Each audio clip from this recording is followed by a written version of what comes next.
Assalamualaikum warahmatullahi wabarakatuh.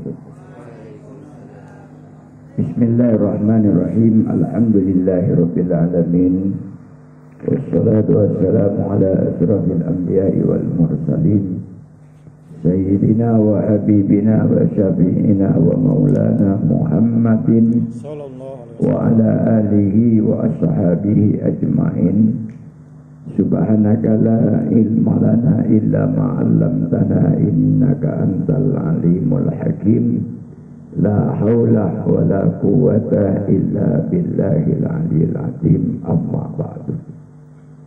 Kepada seluruh para ulama, para kiai, para tokoh masyarakat,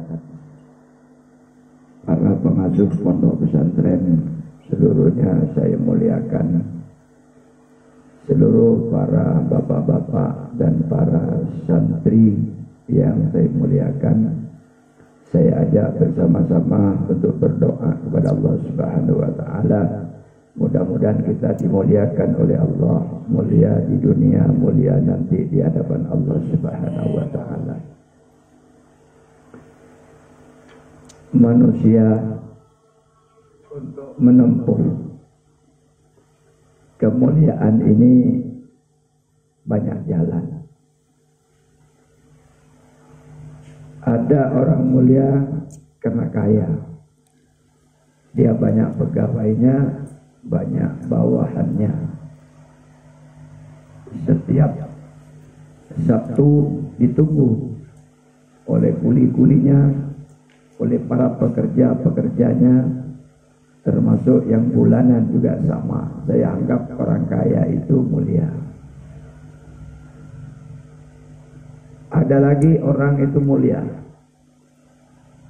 barangkali mulia karena jabatan dan kedudukannya.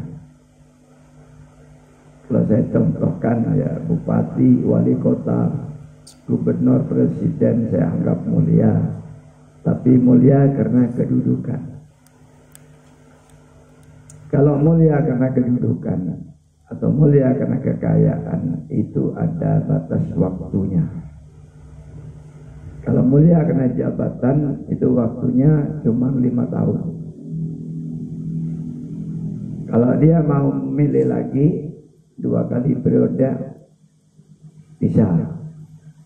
Kalau menang, mulia. Kalau kalah, kembali lagi asal. Karena dibatasi oleh waktu.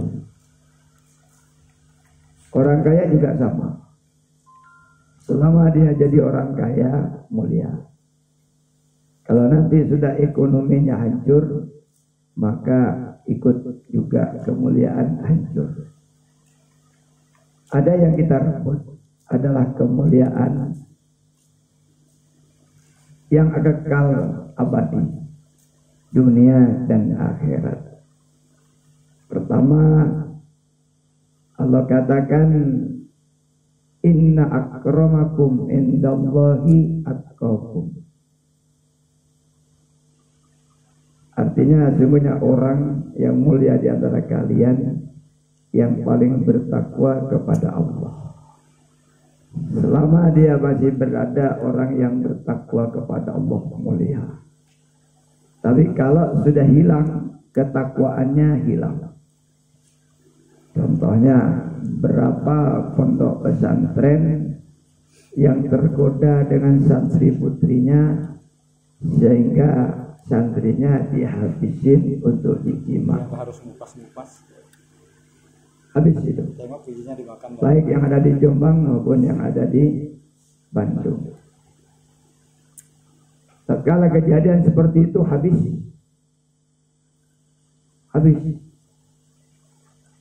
Santrinya dijemput langsung yang di Jombang. Awalnya diseganin orang, ditakutin orang. Tatkala takwanya sudah habis pula. Ini yang kita sedih, yang terjadi di depan kita. Tapi kalau kita konsekuen dengan inna akramakum indallahi atqakum. Atqakum ini ada yang paling bertakwa kepada Allah. Takwa dalam artian amaliyah sehari-harinya mantap. Ada lagi yang kekal. Yarfa'illahu alladhina amanu minkum walladhina utul ilma darajat. Para pendiri-pendiri organisasi termasuk Nahdlatul Ulama dengan lain-lainnya dulu waktu hidupnya mulia, matinya pun mulia. Di Jawa dikenal dengan Wali Songo. Sunan Ampel dulu mulia waktu hidupnya. Setelah dia wafat, sekarang tamunya saya hitung untuk menjelang Ramadan itu tidak lebih dari 200 bis parkir di Sunan Ampel. Menjelang Dzulqa'dah, Dzulhijjah sama. Orang hampir mengantar haji, mereka berziarah. Tamunya berbis-bis sampai kepada Jawa Barat. Waktu hidupnya mulia, wafatnya pun mulia. Ini oleh santri-santri yang harus dikejar. Bagaimana kemuliaan yang tidak ada batasnya di fitrain, di dua tempat ini, dunia dan akhirat. Kalau sudah ditempuh dengan yang beriman pertama, lalu berilmu, iman dengan ilmu inilah yang Allah angkat derajatnya. Kalau kemuliaan itu yang mengangkat Allah, tidak ada batas waktunya. Kalau kemuliaan itu yang mengangkat manusia, ada batas waktunya. Tentu ini tidak boleh tersinggung, sudah kenyataan. Iya, dulu jadi presiden dikawal, mau kunjungan disurvei dulu. Tentara nggak tanggung-tanggung 2000 tentara pergi ke daerah untuk memagar, dipagar di sudut-sudutnya. Itu pada waktu itu SBY pergi ke Madura panen raya jagung, dipagar dengan tentara. Sekarang beliau nggak jadi presiden, ya mau kemana saja persilahkan. Itu.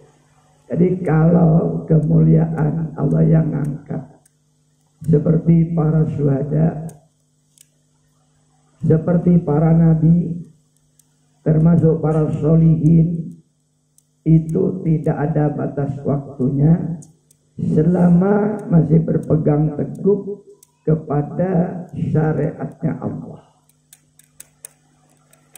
Maka santri-santri yang ada di luar itu, ini yang kita rebut. Yarfa'illahu alladhina amanu minkum walladhina utul ilma darajat.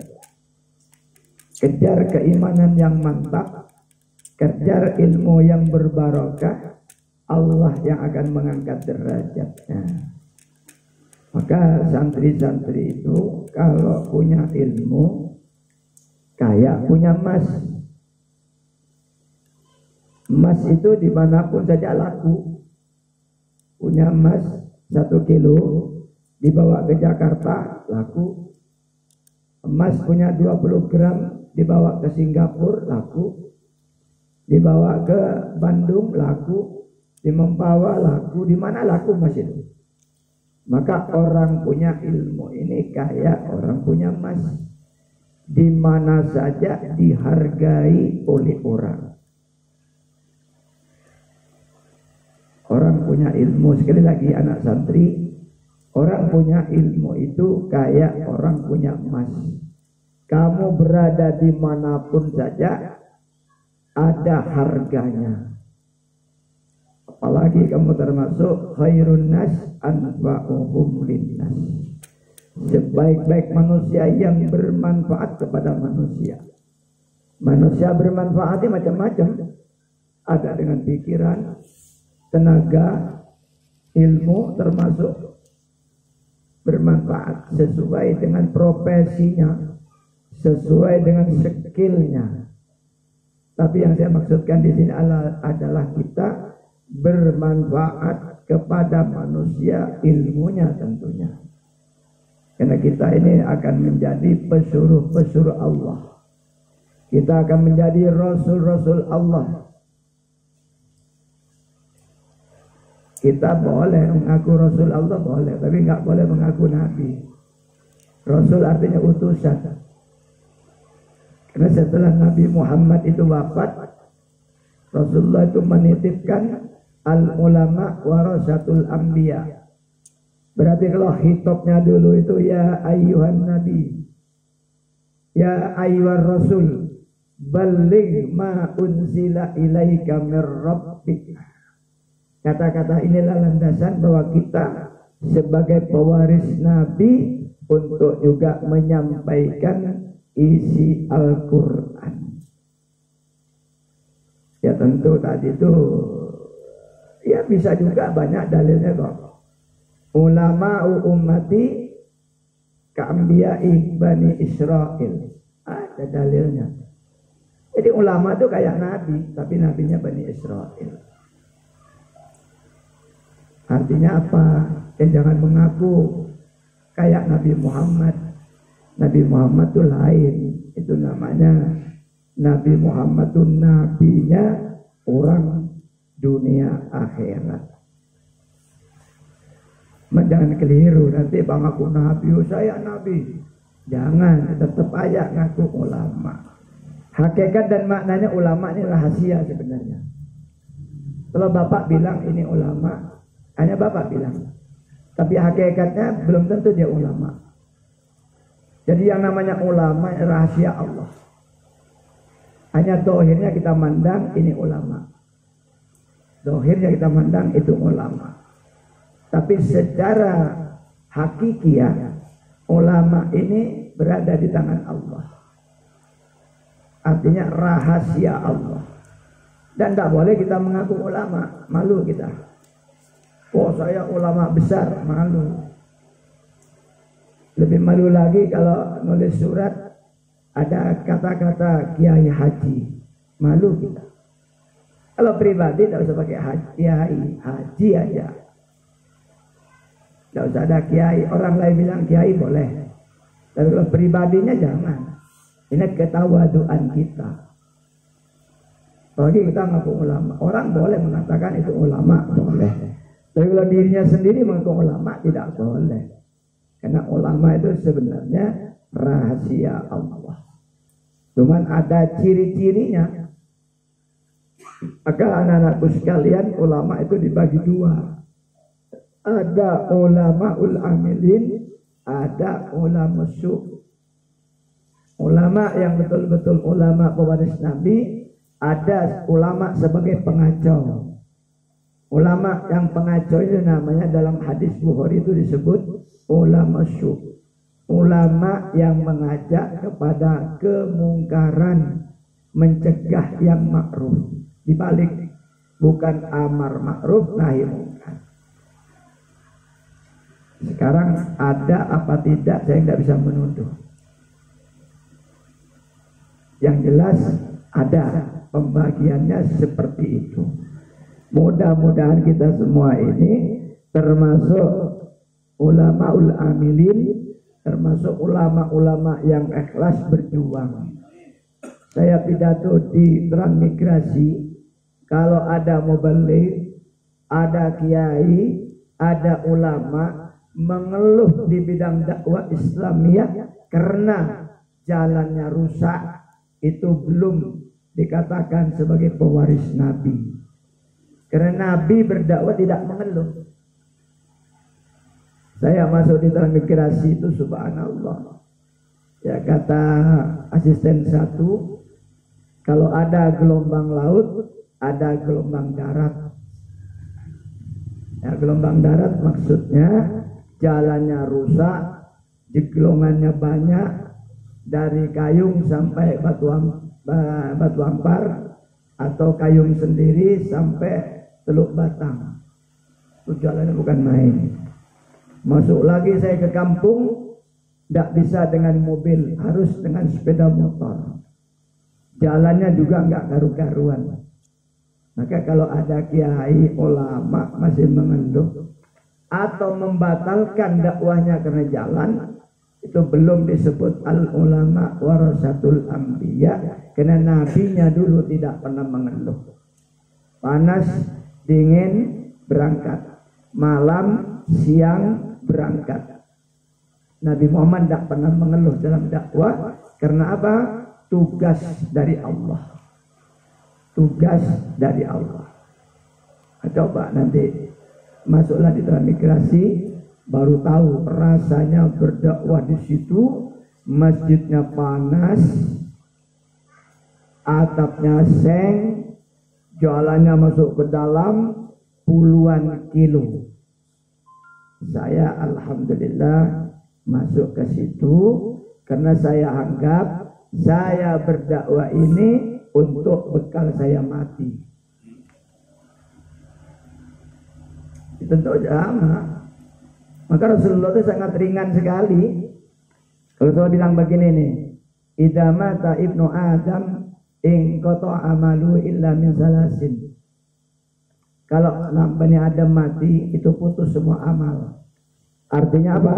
Tidak bisa sholat zuhur dia, tidak bisa puasa dia, tidak bisa ngaji Quran dia, karena mati.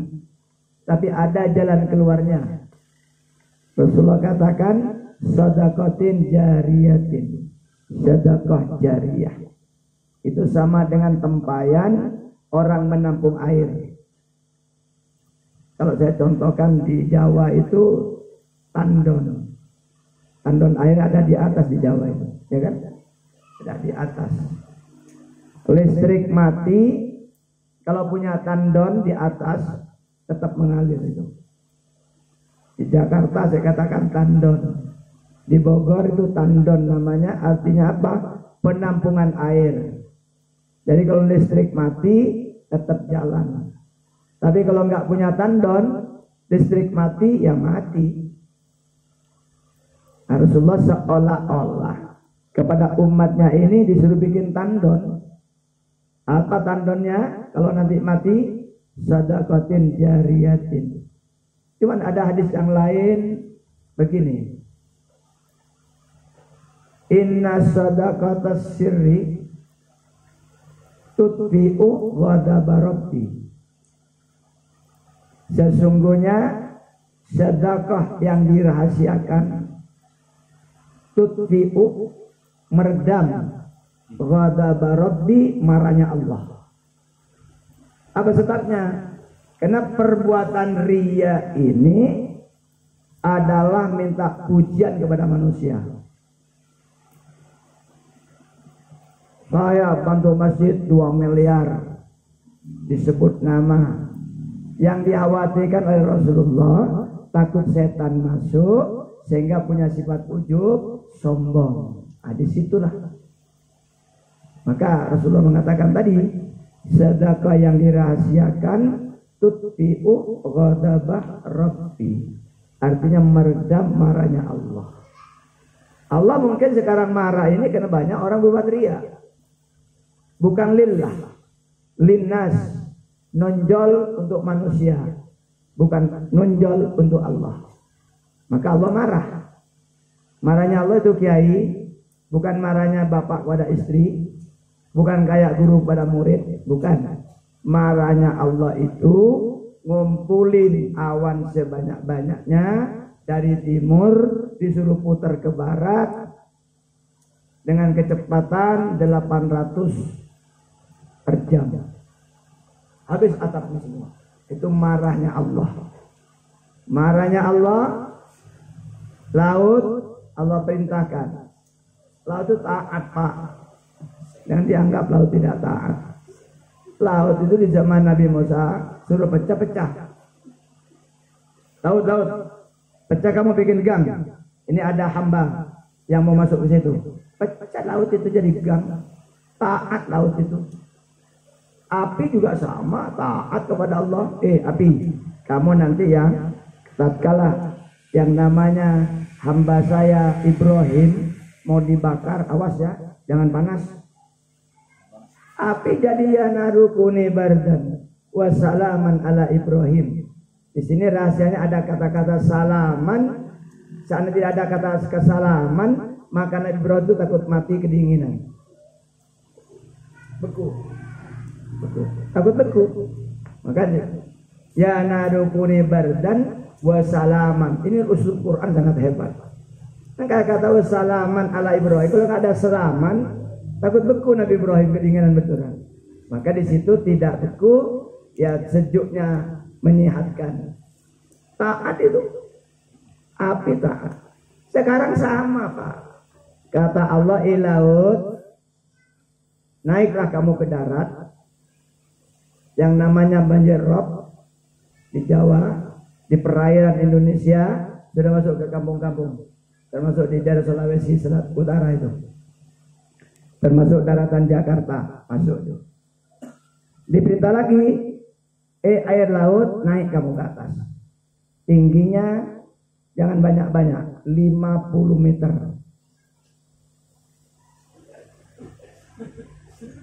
Kan Allah punya planning yang harus ditembus itu sana tuh kata Allah.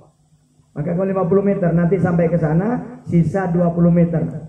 Mati juga orang sana. Allah kalau sekarang bilang fenomena alam itu orang goblok itu. Orang apa?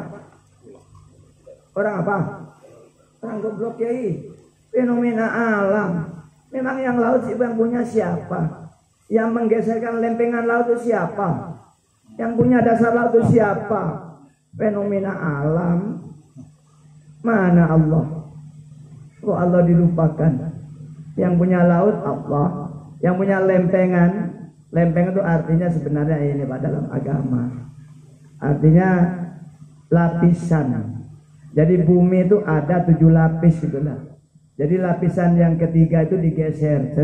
Yang nyuruh siapa? Ya Allah lah. Bukan dengan sendirinya itu. Bukan fenomena alam. Ada yang punya itu lempengan itu Allah. Jadi jelas lah. Lillahi ma fis samawati wal ard, milik Allah. Apa yang ada di langit dan apa ada yang di bumi milik Allah. Disuruh oleh Allah lempengan geser dia, tancap 50 meter ke atas, habislah. Kita orang yang beriman tidak ada seperti itu. Semuanya adalah kudrat dan iradah Allah. Itu murkanya Allah seperti itu. Kalau kasih penyakit itu COVID, Corona, salah satu itu murkanya Allah. Kalau lempar penyakit, semuanya ketakutan sedunia. Kalau kasih itu diutus oleh Allah. Kalau itu kehendaknya sendiri, COVID, dari mana dia punya kehendak? Kalau bukan disuruh oleh Allah, memperingat kepada manusia. Jadi kita orang yang bertauhid, apa yang terjadi di sini tu'ti'u ghadab Rabbi. Jadi meredam murkanya Allah. Maka kalau kita bersedekah syirik, tidak usah orang tahu. Khususnya sedekah jariyah, nyumbang ke pesantren sini. Antar aja semen jangan banyak-banyak, 500 sak. Ditanya dari mana? Hamba Allah. Udah, Allah yang tahu dengan malaikat yang mencatat. Nggak usah disebut namanya Haji Hamid, Haji siapa, nggak usah, nggak penting itu. Nyumbang masjid, nggak penting disebut nama. Di sini kehendak Rasulullah Sallallahu Alaihi Wasallam. Terakhir, biar uraian saya ini dimengerti, ditaukid dengan ayat. Wa ma kana rabbuka muhlikal qura hatta yab'asa fi ummiha rasulan yatlu alaihim ayatina wa ma kunna muhlikil qura illa wa ahluha zalimun. Tidak akan membinasakan Allah desa, qaryah, kota, tidak akan membinasakan. Hatta di sini, hatta yab'asa fi ummiha rasulan yatlu alaihim ayatina. Di sini Allah mengutus utusan untuk membacakan ayat-ayat Allah. Rupanya ayat-ayat Allah tidak didengar oleh mereka. Ulama bilang narkoba haram, justru dijual. Mabuk-mabukan haram, justru diminum. Berzina tidak boleh berzina. Yang berzina bukan rakyat kecil, Pak. Kemarin saya tahu pemimpin-pemimpin kalau bapak kunjungan ke daerah, tidur di hotel, lalu dia minta kamar satu sendirian, nanti itu jam 11 dia manggil cewek dia. Tapi kalau dia di kamar berdua, kamar berapa? Kamar 4, berdua dengan saya, aman itu. Bapak, kamar berapa? Kamar 6. Saya sendirian aja, nggak mau berdua. Nanti jam 12 malam, cewek datang ke situ, berzina dia. Apa nggak murka Allah ini? Bukan rahasia kok, semuanya tahu. Murka Allah. Ini dikerjakan. Zina nggak boleh berzina. Disuruh makan ukulu wasrabu wala tusrifu. Kadang-kadang makan sembarangan, mentang-mentang dia bisa bayar seenaknya, satu piring ditinggal.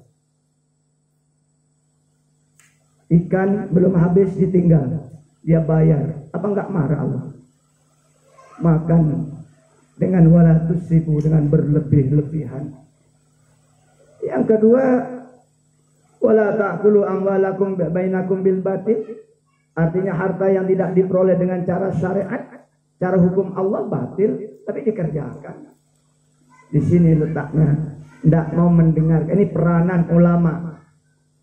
Ini ayat ini peranan putusan Allah. Hatta yab'asa fi ummiha rasulai yatlu alaihim ayatina. Karena tidak dihiraukan fatwa ulama, halal, haram, hak dan batil, tetap dikerjakan. Ayat diperjelas lagi sambungannya. Setelah wa kana rabbuka muhlikal qura hatta yab'asa fi ummiha rasulan yatlu alaihim ayatina wa ma kunna muhlikil qura illa wa ahluha zalimun. Belum pernah Allah membinasakan desa dan kota itu kecuali penduduknya sedang melakukan kezaliman kepada Allah. Ini yang kita alami di negara Republik Indonesia khususnya, bertubi-tubi cobaan Allah, yang di sini kuncinya. Ini peranan ulama-ulama, maka santri-santri niat dari sekarang jadi ulama sebagai utusan Allah, jadi ulama sebagai pewaris Nabi. Masuklah ke kampung-kampung, masuklah ke desa-desa, tanamkan tauhid, tanamkan syariat. Alhamdulillah masih ada pondok pesantren. Mati dan hidupnya ajaran Islam di Indonesia tergantung kepada mati dan hidupnya pondok pesantren. Kalau pondok pesantren mati, mati ajaran Islam di Indonesia. Karena ya, pendidikan formal Pak Kiai cuma 2 jam seminggu. Itu pun campuran, tidak tahasus. Mana bisa? Kalau pondok pesantren sudah jelas, fikihnya sudah jelas, babul taharah, babul muamalah sudah jelas, lengkap di situ, diperdalam. Maka saya katakan di mana-mana, hidup dan matinya ajaran Islam tergantung pada hidup matinya dan pondok pesantren. Kalau pondok pesantren mati, mati ajaran Islam, tidak ada lagi yang diharapkan. Yang kedua, mati dan hidupnya ajaran Islam tergantung kepada mati dan hidupnya majelis taklim. Kalau majelis taklim mati, mati pula. Artinya majelis taklim itu adalah pondok pesantren orang tua-tua, mingguan, bulanan. Yang dimaksudkan saya, kalau itu mati, mati sudah ajaran Islam.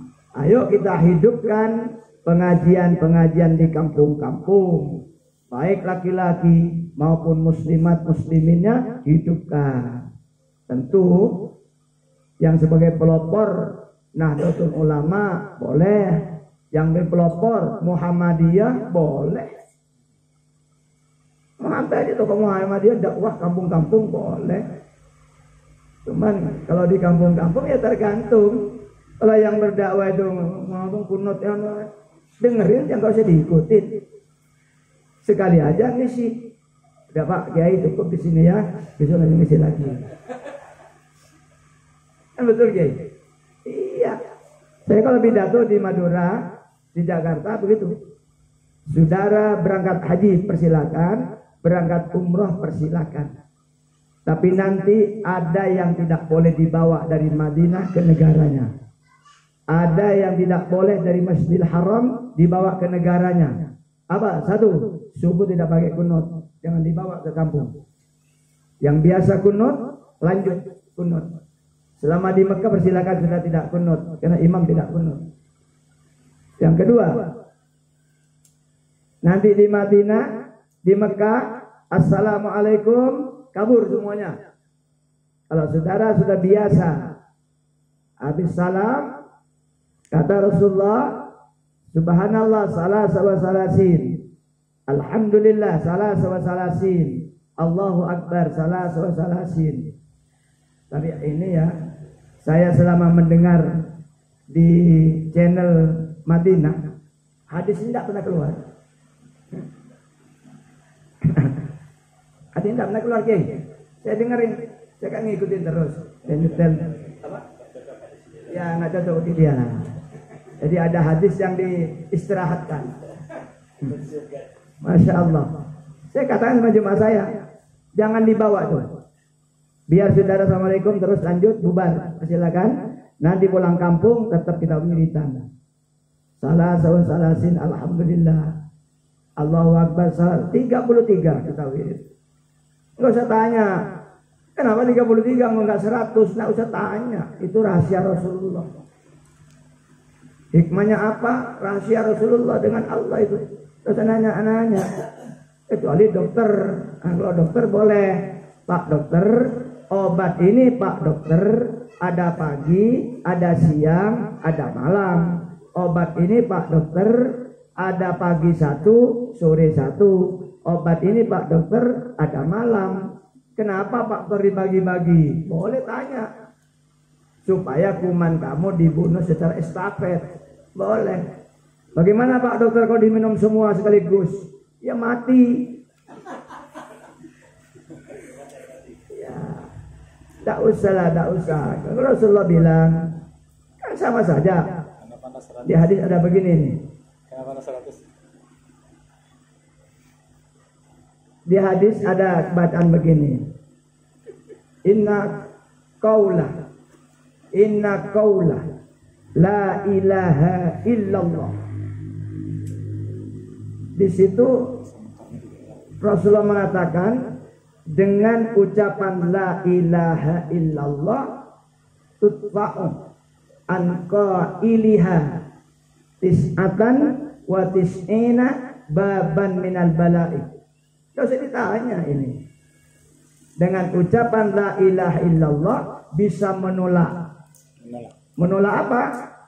Tis'atan wa tis'ina baban minal bala'i. 99 bala. Pintu bala ditolak oleh Allah. Orang yang mengucapkan la ilaha illallah.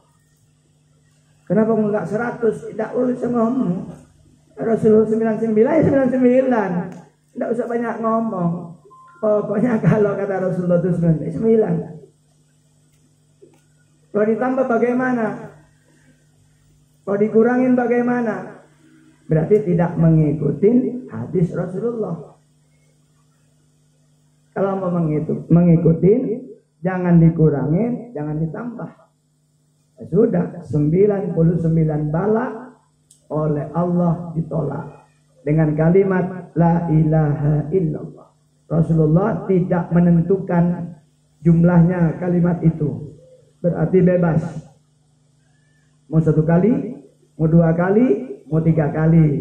Maka anak-anakku sekalian, bacalah la ilaha illallah itu, niatkan untuk apa? Untuk menolak dengan ucapan la ilaha illallah itu tis'atan wa tis'ina baban minal bala'i.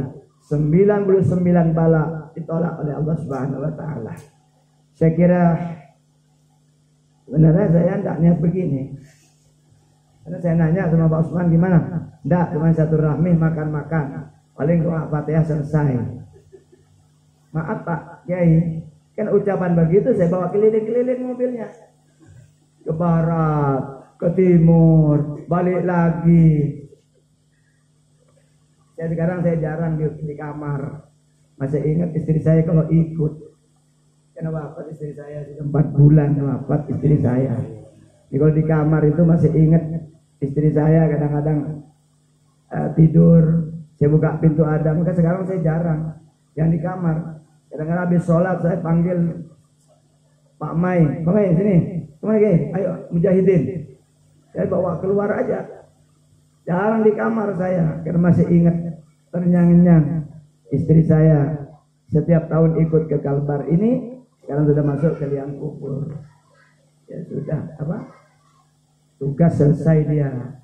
16 tahun Tablighul Islam non stop, tidak pernah libur. 16 tahun. 23 Muslimat Nahdlatul Ulama dia pegang. Mudah-mudahan jadi bekal dia menghadap Allah Subhanahu wa taala. Mohon maaf uraian saya tidak mengesampingkan para kiai-kiai. Memang kenyataannya seperti itu. Mudah-mudahan ada tambahan keimanan kita dan pendekatan kita kepada Allah lebih mantap, bahwa semuanya ini adalah milik Allah. Kita hanya pinjam kepada Allah. Hanya orang-orang yang tidak mengertilah yang mengatakan macam-macam. Kalau saya tidak, semuanya pinjam. Bapak punya mobil mati, itu kembali kepada Allah, Pak. Bapak punya sawah 20 hektar, kembali kepada Allah. Cuman Allah punya faraid. Allah punya faraid. Oleh Allah dikembalikan lagi kepada anak keturunannya. Sebenarnya mati itu sudah diambil Allah tuh hartanya. Cuman oleh Allah ada hukum faraid, dikembalikan lagi ke anak-anaknya. Begitu sebenarnya asli seperti itu. Maka saya kemarin pidato depan orang kaya, harta itu bukan digenggam, tapi harta dinikmati. Harta dinikmatin ada 2 macam. Ada dinikmatin di akhirat, ada dinikmatin di dunia. Beli mobil dinikmatin di dunia. Bangun rumah dunia. Ada harta dinikmatin di akhirat.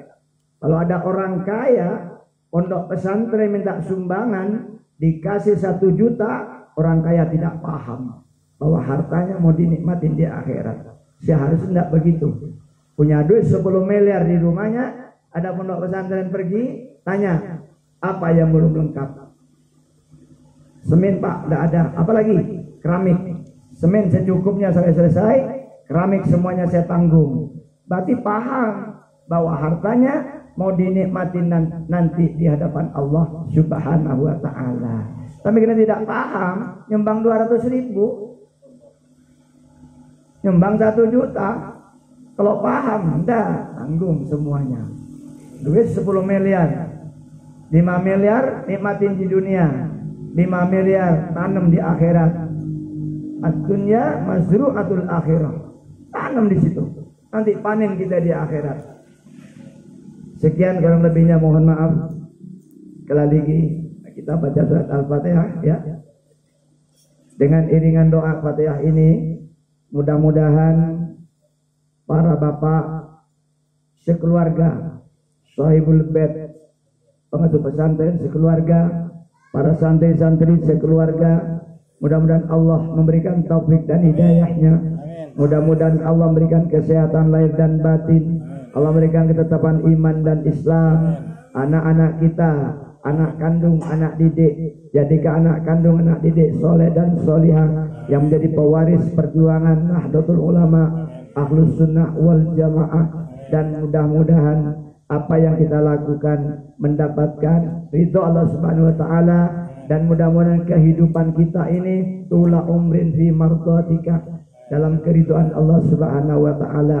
Orang tua kita yang telah wafat, termasuk Bapak Haji Ja'far yang telah wafat, mudah-mudahan para orang tua-tua yang lain, famili yang lain, suami yang telah wafat, istri yang telah wafat termasuk saya, mudah-mudahan Allah menerima segala amal solehnya, Allah mengampuni segala dosanya, tempatkan di sisi Allah di taman-taman surganya Allah. Ila hadratin Nabi Mustafa Muhammadin sallallahu alaihi wasallam wa ala alihi wa sahbihi wa dzurriyyatihi wa ahli baitihi minal anbiya wal mursalin was syuhada was shalihin lahumul fatihah.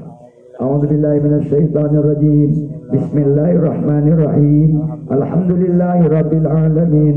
Arrahmanir rahim. Maliki yaumiddin. Iyyaka na'budu wa iyyaka nasta'in. Ihdinas siratal mustaqim. Siratal ladzina an'amta 'alaihim ghairil maghdubi 'alaihim waladdallin. Amin.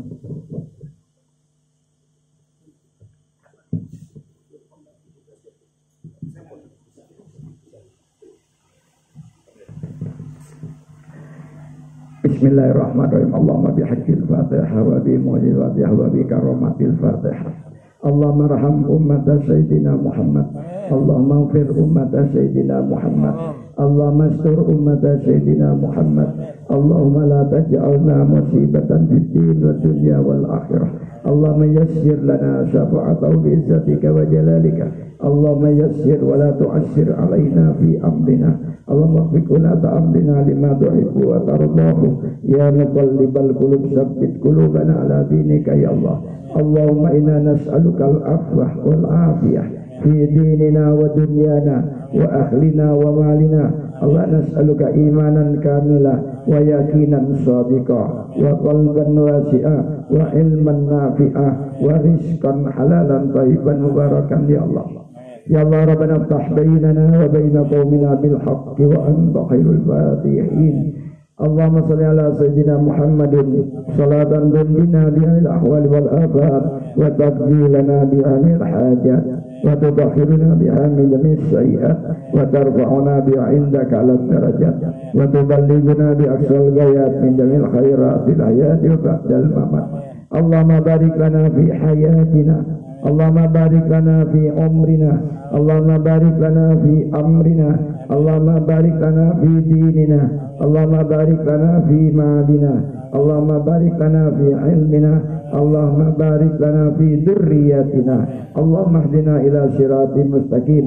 Rabbana hab lana min azwajina wa dzurriyyatina qurrata a'yunin waj'alna lil muttaqina imama. Allahumma anzilir rahmatah wal maghfirah ila ahlil kubur abaina wa ummahatina wa jaddina wa jaddikum wa masyahina wa masahibum minal muslimin wa muslimat min ahli la ilaha illallah Muhammadur Rasulullah sallallahu alaihi wasallam.